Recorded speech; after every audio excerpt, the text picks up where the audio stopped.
किनारे, नहर के तीरे, सड़क के किनारे, जंगल से बसा साज बहार कटंकनी को पहले साज बहार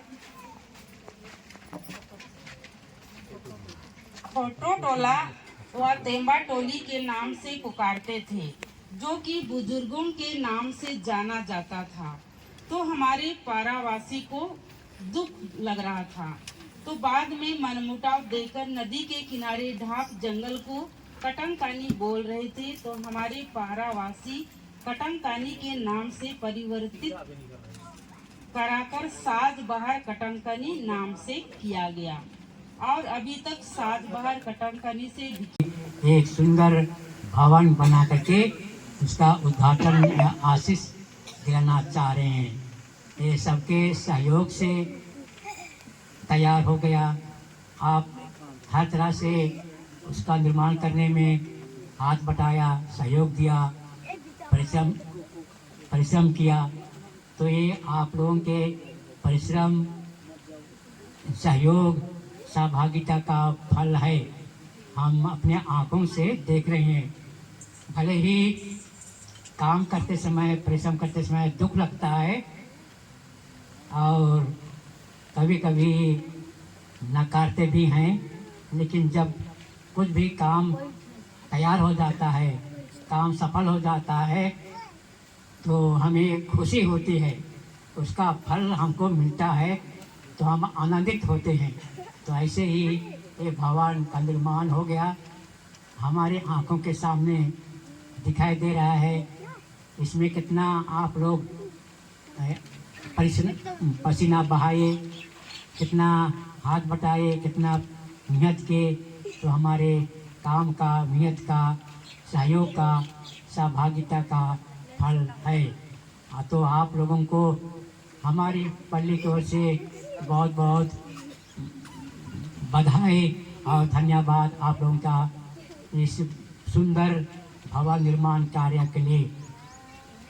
और आज वरदानों के लिए माता मरिया का दिवस और गांव गिरजाघर के आशीष के अवसर पर ईश्वर को धन्यवाद देते हैं और प्रार्थना करते हैं कि ईश्वर हमारे साथ रहे, हमारे जीवन, हमारे कार्यों, कामों में, हमारे परिवार में उस माता मरिया की मध्यस्थता द्वारा आशीष, कृपा, अनुग्रह और प्रदान मिलता रहे।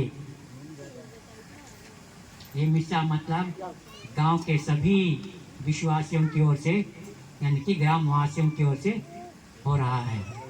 आप लोग जानते हैं, आपके पूर्वजों से चली आई निरक्षर जीवनचर्या से आपका उद्धार सोने, चांदी और नाश्वर चीजों की कीमत पर नहीं हुआ है, बल्कि एक निर्दोष तथा निष्कलंक मेमने अर्थात मसीह के मूल्यवान रक्त की कीमत पर वह संसार की सृष्टि से पहले नियुक्त किए गए थे, किंतु समय के अंत में आपके लिए प्रकट हुए।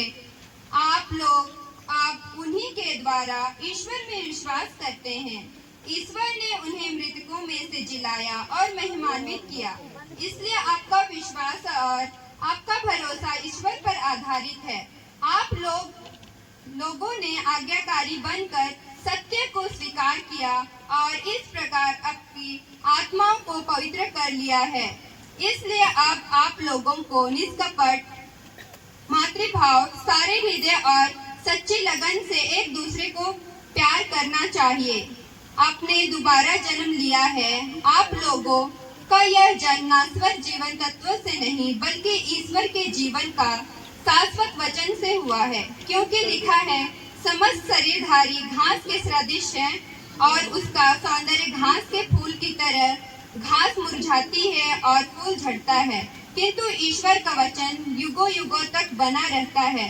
और यह वचन वह सुसमाचार है जो आपको सुनाया गया है। यह प्रभु की वाणी है।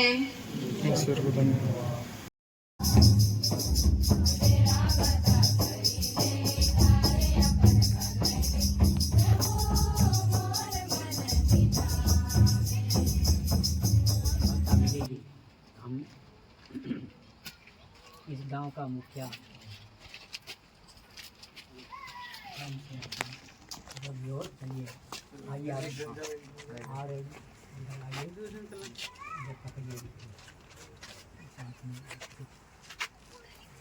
थाली बताएंगे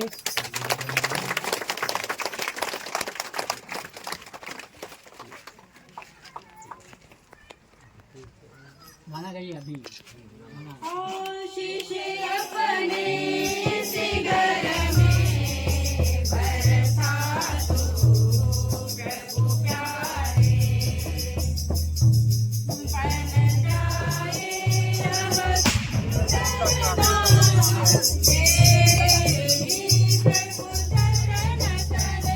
करें, आपके जीवन में भाग ले, आपका दुख हल्का करें और आप क्रिस्त के आदेश और उदाहरण से संचालित किए जाकर सर्वप्रथम इसकी चिंता करें कि यह नया घर प्रेम का निवास स्थान हो, जहाँ से क्रिस्त के आध्यात्म से आशीष की याचना कर रहे हैं।